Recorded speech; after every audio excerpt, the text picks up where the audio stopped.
selamat datang kembali di channel saya yang ala kadarnya dan yang sering bikin pusing juga. Hari ini saya tuh mau angkat topik Android Attack Surface Map ya. Kenapa saya ngangkat topik ini? Karena di Indonesia itu masih banyak sekali kasus-kasus penipuan atau pencurian data, pencurian keuangan berbasis digital ya. Kenapa saya angkat topik ini? Karena saya merasa perlu dan jangan berharap di sini ada Android attack kemudian penyerangan, enggak ya. Di sini saya lebih fokus ke tindakan defensif ya, bukan ofensif. Sekali lagi saya tekankan, data yang saya share di sini itu adalah untuk tindakan defensif, bukan ofensif. Dan data ini juga patuh pada legal dan etika digital ya yang berlaku di Indonesia maupun internasional. Bisa kalian lihat di sini. Kalau terlalu cepat nanti bisa kalian pause ya. Di sini ada aturan dari DMCA, bisa kalian baca. Kemudian dari End User License Agreement bisa kalian baca di sini juga. Kemudian ada Undang-Undang ITE nomor 11 tahun 2008, Junto Undang-Undang nomor 19 tahun 2016. Jadi tujuan saya di sini sharing data ini untuk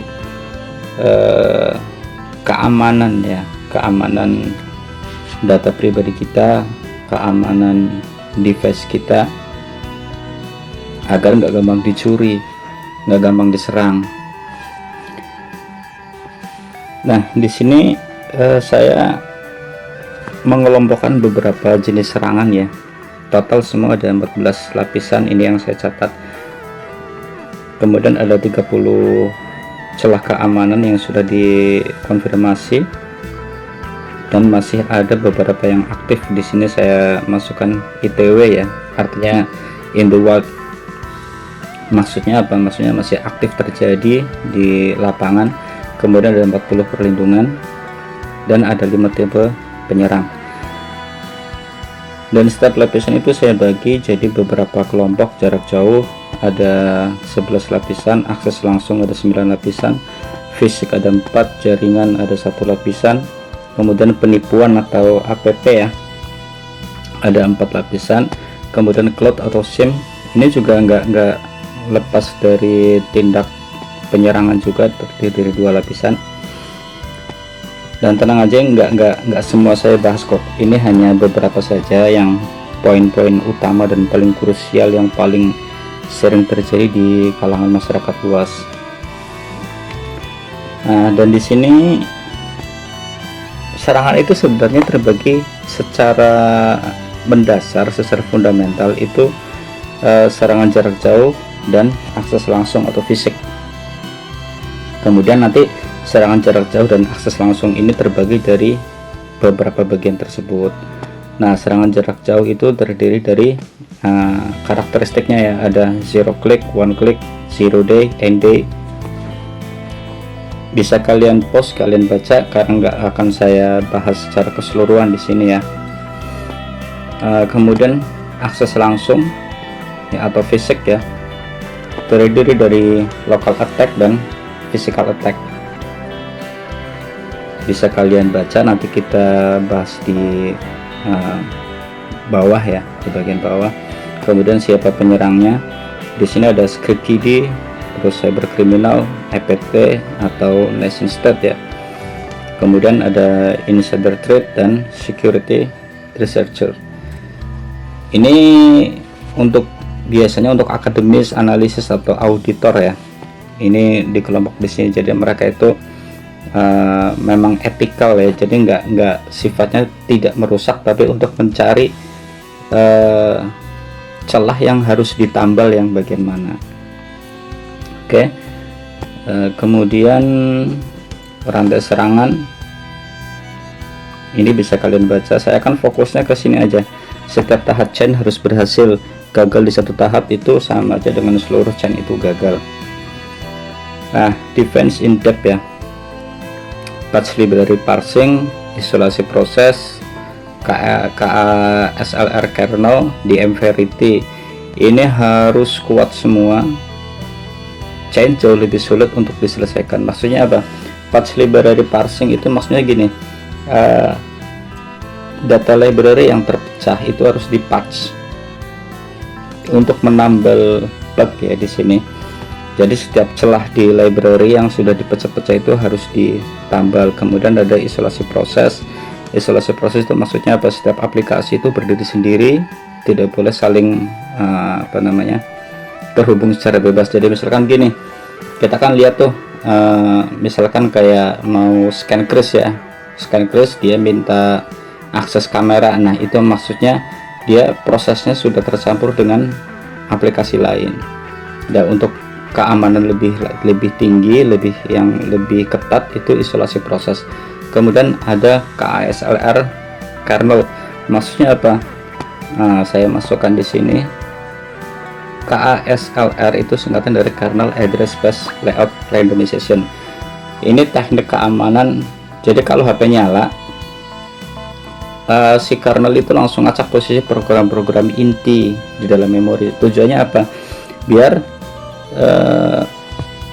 misalkan ini terjadi satu pembobolan, kemudian berikutnya ingin bobol lagi, itu akan kesulitan. Karena apa? Setiap HP nyala posisi ngacak, jadi lebih sulit untuk dikejar.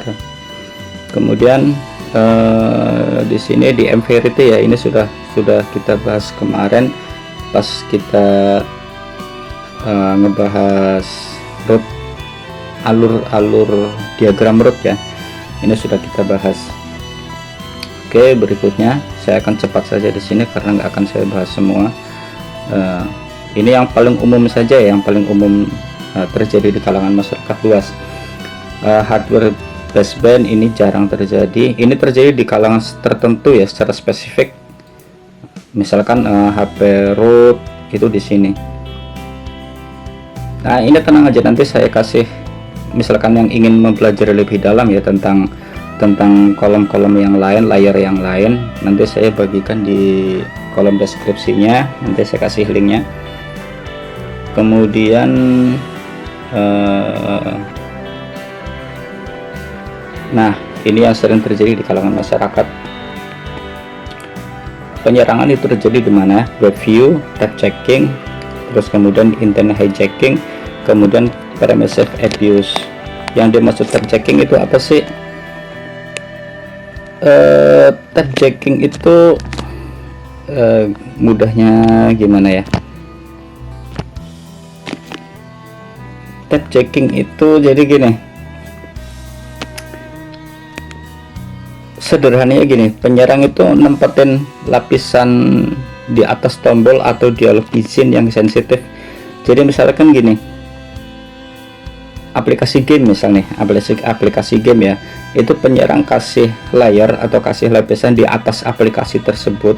Kemudian nanti kan ada tombol misalkan mainkan game atau klik di sini atau apa. Itu sebenarnya ketika dia diklik, di bawah tombol tulisan mainkan game itu tersembunyi tombol untuk minta izin akses khusus atau yang lainnya yang bersifat sensitif dan berbahaya ya.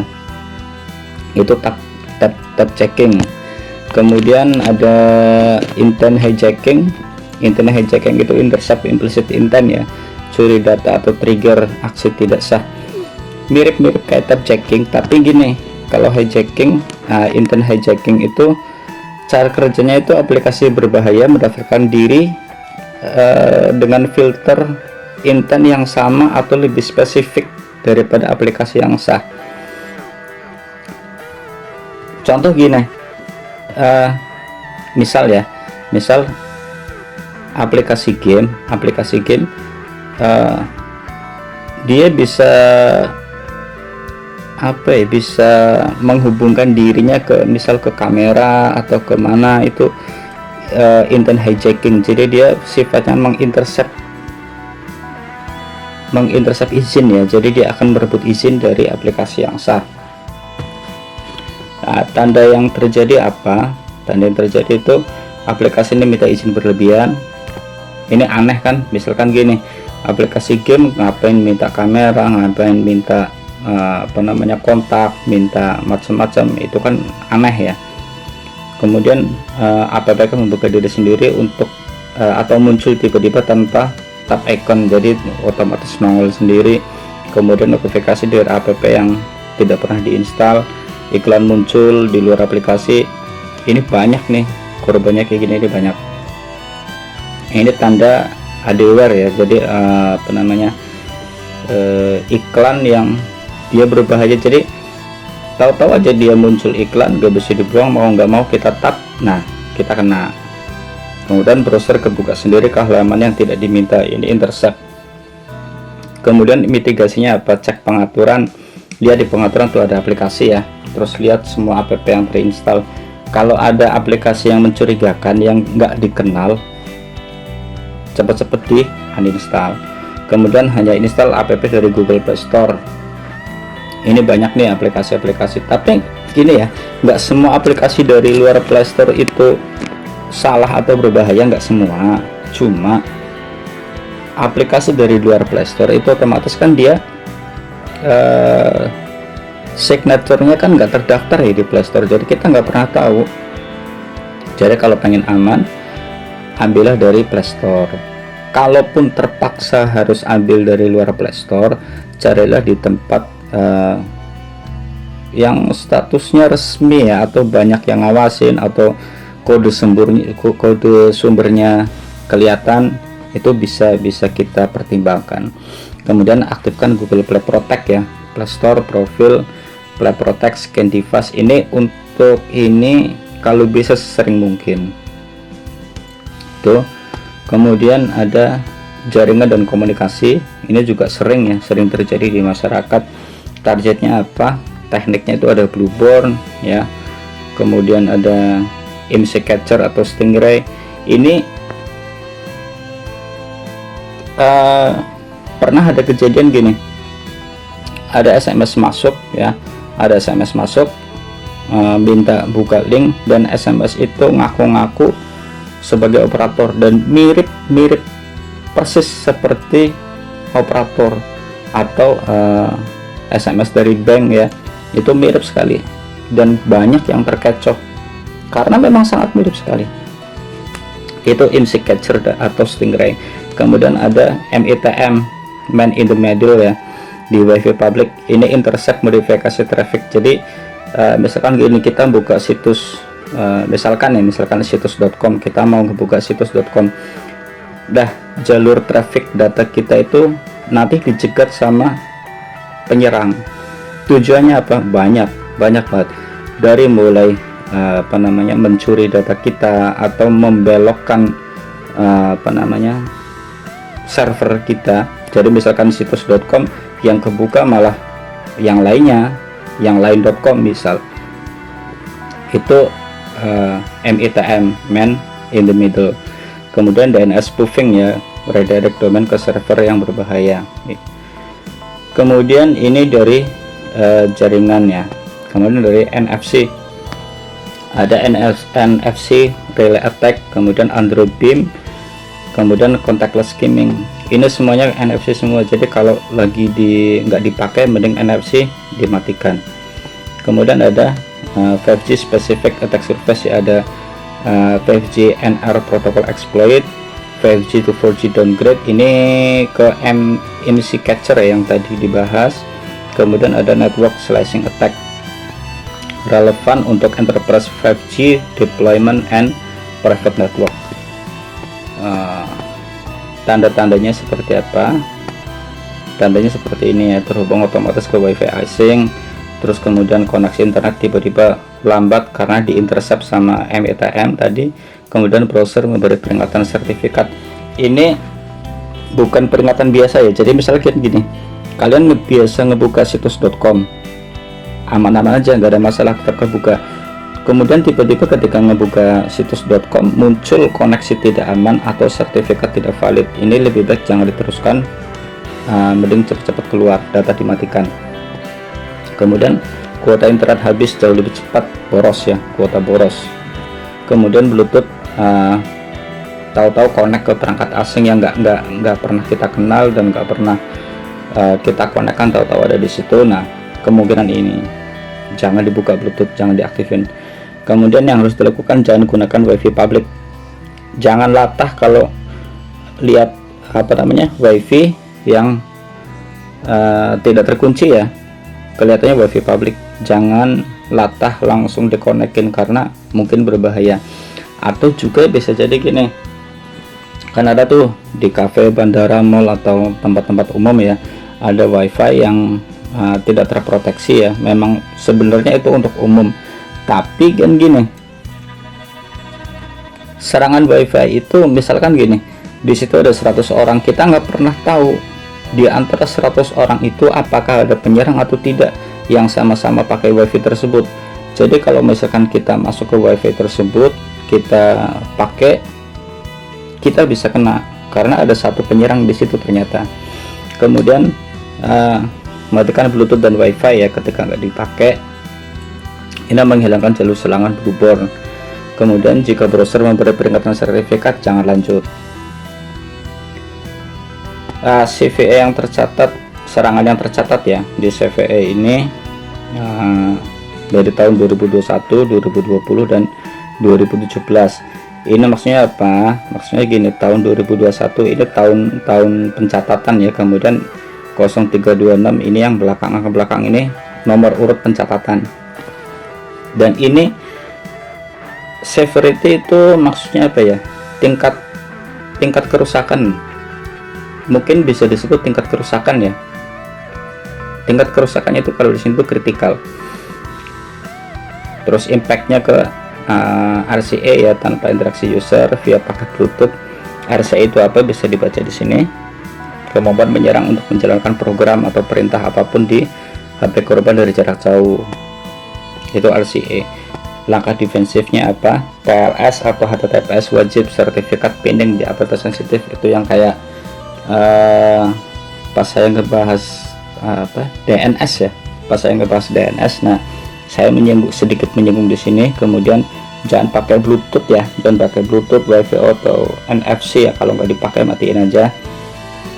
Dan usahakan kalau di tempat umum mending jangan ngirupin NFC, kecuali terpaksa misalkan harus bayar Kristap ya, lo kan pakai NFC ya. Setelah pakai langsung dimatikan aja.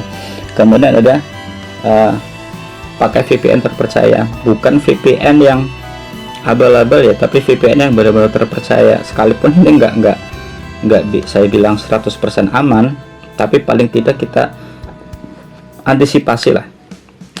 Kemudian ada ini untuk riset ya, ini hanya untuk tool riset penyedia WiFi, ada nggak serangan di situ. Kemudian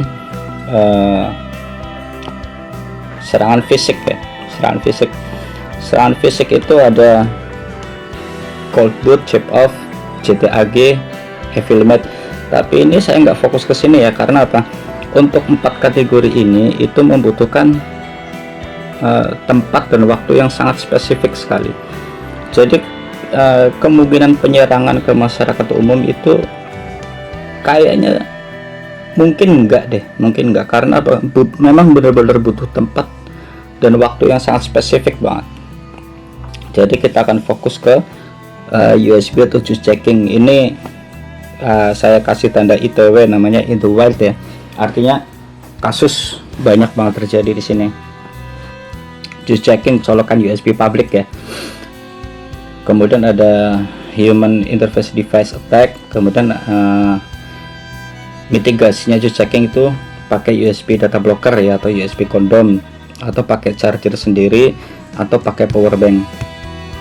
Charger sendiri yang saya maksud di sini tuh charger adaptor ya, bukan cuma kabel data dicolokin ke colokan di tempat-tempat umum, bukan, tapi benar-benar adaptor colokin ke stok kontak, colokin ke jack ya.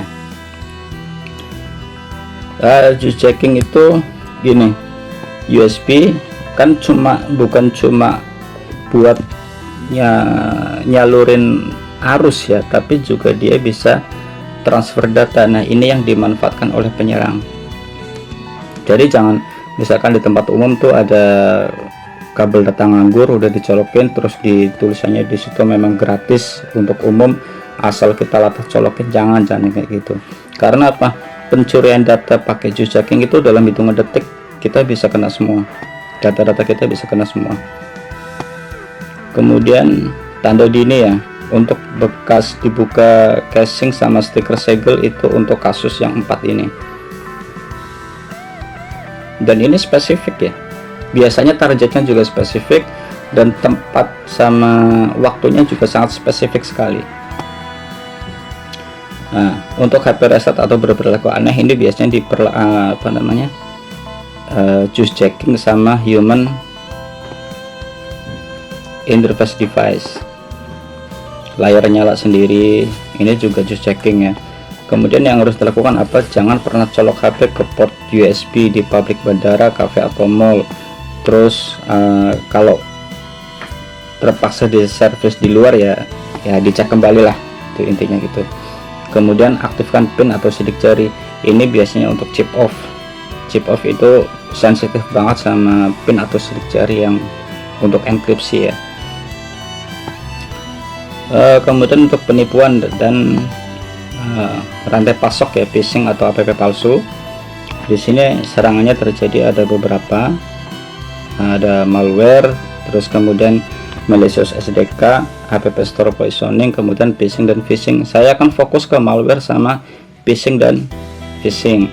Kasus nyata triada Trojan ditemukan di 40 model Android budget tertanam di lab Android runtime.so, aktif sebelum OS bahkan selesai boot. Ini biasanya HP-HP yang HP yang nggak jelas ya, HP yang nggak jelas atau HP-HP refurbish, itu biasanya itu ada di sini. Ini abang saya pernah kena ini, yang ini. Jadi terutama HP-HP yang nggak jelas itu, maksudnya gini, kita beli second atau beli di e-commerce ya. E-commerce-nya sih nggak salah, tapi lapaknya yang salah. Yang salah itu lapaknya sebenarnya yang bermasalah. Kemudian ada phishing atau phishing. Ini murah, Pak. Ini penipuan paling murah kalau menurut saya. Kenapa? Karena phishing itu kan bikin website yang mirip dengan website aslinya. Misalkan gini, untuk phishing bank ya, bikin website yang mirip sama website bank itu murah, Pak. Kenapa saya bilang murah? Hosting itu gratis, Pak. Kemudian domain gratis itu juga banyak, Pak. Kemudian script itu kita bisa nyontek persis sama kayak punya bank, itu juga mudah, Pak. Tinggal cuma install aja, copy paste, masuk, selesai, mirip. Kemudian phishing itu penipuan berbasis suara atau telepon ya, makanya disebut di sini phishing. Phishing itu maksudnya voice ya, voice suara, manipulasi manusia untuk berikan kredensial atau install APK. Jadi ada orang telepon ngaku-ngaku dari bank, terus minta data diri termasuk nama ibu kandung. Nah, ini maksudnya ke phishing ini ya. Paling murah ini, Pak, dan tidak ada patch untuk human error, karena korbannya rata-rata itu pasti human error, dimanipulasi targetnya. Nah, tanda dini apa? Aplikasi bawaan yang tidak bisa dihapus, itu yang tadi ya, yang di bagian pre-install. Kemudian HP baru terasa panas, ini tanda-tanda malware. Kemudian muncul notifikasi atau iklan dari sumber yang gak jelas, ini juga malware. Pengaturan berubah sendiri, wifi, pokoknya yang aneh-aneh ini bisa settingan dia berubah sendiri. Kemudian data email atau pesan phishing yang sangat spesifik, nyebut nama, alamat atau info pribadi yang tidak pernah dikasih. Dari mana penyerang tahu? Gini, Pak, kita kadang-kadang tuh latah loh, banyak masyarakat kita itu yang masih latah share nomor HP, terus nyebut nama, foto keluarga, terus nyebut nama. Itulah targetnya, itu dari situ mereka dapat tuh, dari situ data-data kita. Kemudian Apa yang harus dilakukan untuk mitigasi? Beli HP dari distributor resmi atau toko yang sudah di authorize ya. Hindari HP tanpa kartu garansi. Jangan latah beli HP murah, spesifikasi tinggi HP murah, kita ketipu ternyata dalamnya ada ada biang keroknya ya. Jangan yang kayak gitu. Terus di HP baru cek pengaturan aplikasi, lihat semua aplikasi terinstall. Kalau ada yang asing patut dicurigai. Tuh, terus kemudian tindakan defensifnya ya. Tindakan defensif itu yang bisa kita lakukan. Kalau yang lainnya ini ada audit dependency, terus SBOM itu untuk biasanya itu analis atau auditor, biasanya itu yang pakai. Untuk masyarakat awam, beli device dari distributor resmi. Hindari device refurbish atau penjual nggak jelas, penjual abal-abal, ini jangan dipercaya.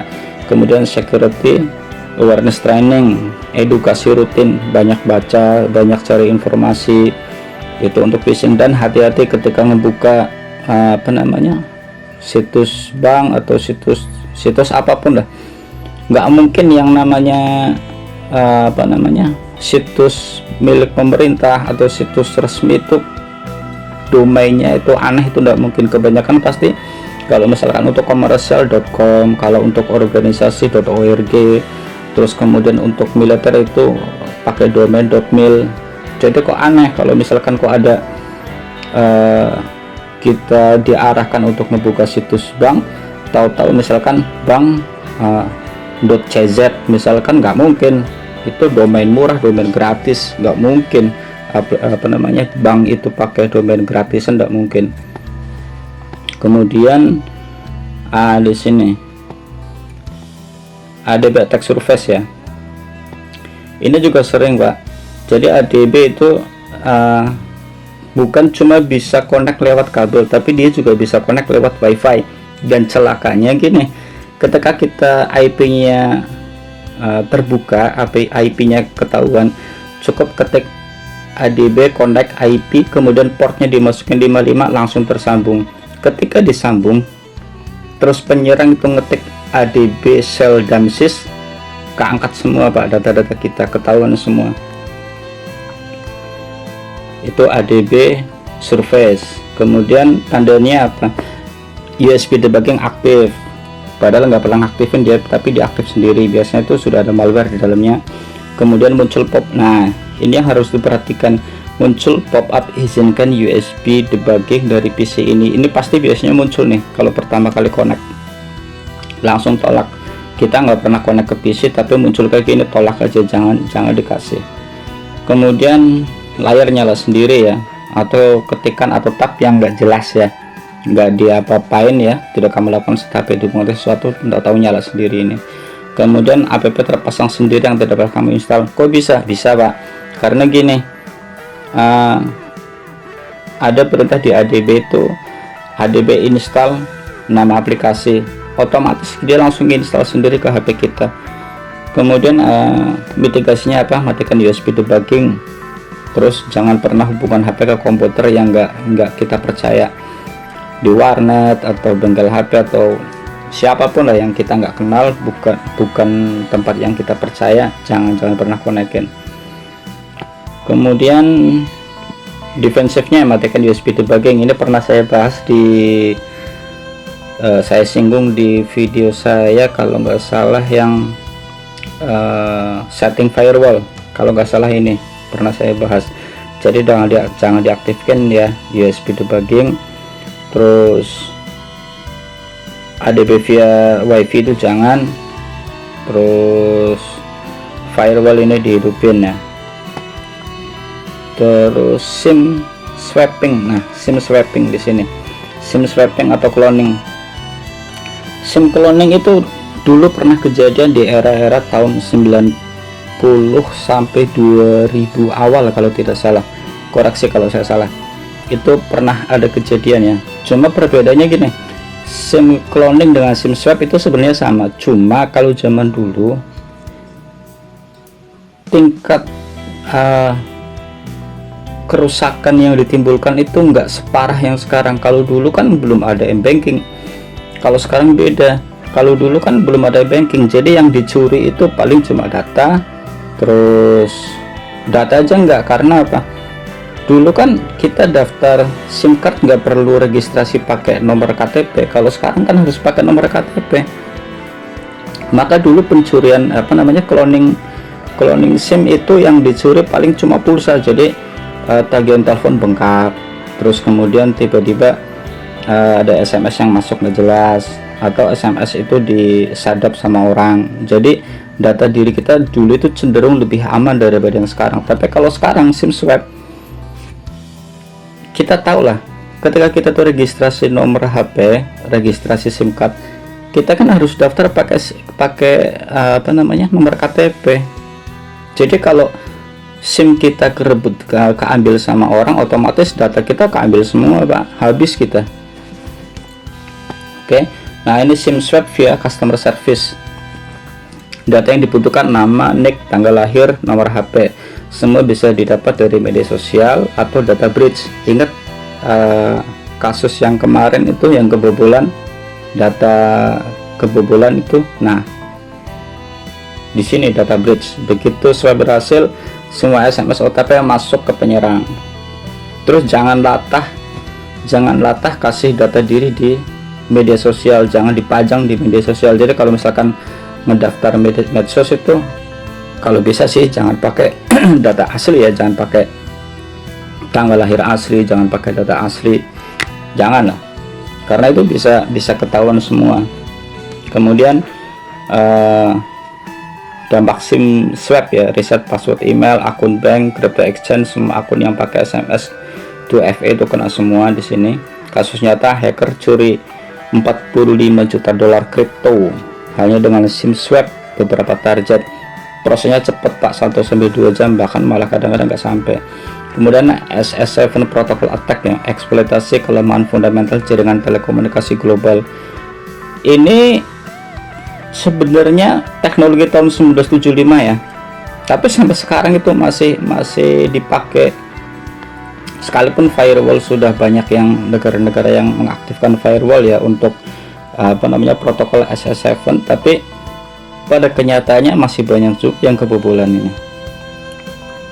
Kemudian eSIM takeover, transfer eSIM profile ke device lain via social engineering ke operator atau bot di portal operator. Jadi penyerang itu melakukan social engineering ke pihak operator yang ngaku-ngaku sebagai kita, minta diganti nomor atau macam-macam.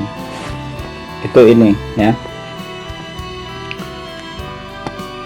Nah, untuk masyarakat umum sebenarnya cuma itu sih yang harus diperhatikan. Sisanya ini sebenarnya ini untuk untuk developer, untuk analis, untuk auditor ini sebenarnya. Dan ini saya dapat itu dari beberapa sumber ya, referensi sumber data itu bisa kalian lihat di sini. Oke. Kalau terlalu cepat bisa di pause. Oke ya. Dan ini sebenarnya yang saya share di sini, ini sebenarnya bukan daging, Pak, tapi baru kulitnya aja. Jadi pembahasan 30 menit lebih ini cuma kulitnya aja, bukan daging, bukan, Pak. Karena ini sebenarnya cuma 18 antara 8 sampai 12, malah nggak sampai 20%, 8 sampai 12% dari data yang ada di lapangan. Kenapa nggak mencapai 50%? 20% aja susah, Pak. Saya tuh nggak mampu kalau harus nyari sampai 20% data, itu nggak bisa. Kenapa? Karena sumber daya yang saya miliki itu terbatas, kemudian informasi yang muncul ke permukaan itu juga terbatas. Ini masih banyak sebenarnya, dari mulai side channel, terus raw hammer, itu nggak bisa saya masukin ke sini karena datanya itu kurang lengkap. Saya harus cari data yang valid, tapi ternyata susah, nggak bisa. Kemudian untuk pengujian ke HP sendiri juga sulit karena keterbatasan tools ya. Saya nggak punya tools yang lengkap untuk percobaan analis atau audit ke HP sendiri sebagai masukan data di sini. Dan kalau kepengen mempelajari lebih banyak, kepengen untuk analis lebih jauh, ini sebenarnya sudah saya buatkan versi PDF-nya, bisa nanti kalian download ya, di link nanti saya kasih, isinya sama, bisa kalian pelajari ya. Nah, peta permukaan serangan Android ini sudah saya buatkan di sini, termasuk glosarium juga sudah saya masukkan di sini. Glosarium untuk istilah teknis ya sudah saya masukkan. Nah, di sini sudah saya masukkan ya, kurang lebih sekitar 30 halaman. Tenang aja, nggak sampai ratusan halaman, masih enak dibaca kok, cuma 30 halaman, nggak sampai ratusan halaman. Jadi ya dibaca paling cuma berapa menit selesai lah, dipelajari pelan-pelan bisa. Oke, gitu aja. Nggak banyak yang bisa saya berikan, karena kalau harus saya menjelaskan seluruh alur ini, itu kira-kira 4-6 jam Pak saya ngomong, durasinya panjang, terus saya ngomong juga nggak jelas karena public speaking saya itu jelek. Jadi saya ambil poin-poinnya saja yang sering terjadi di masyarakat secara luas, itu yang saya sharing di sini. Mudah-mudahan bermanfaat, mudah-mudahan bisa mengurangi pencurian data ya di kalangan masyarakat luas, khususnya di Indonesia. Dan bagi untuk yang ingin mempelajari juga semoga bermanfaat ya untuk studi lebih jauh. Oke, terima kasih, selamat malam.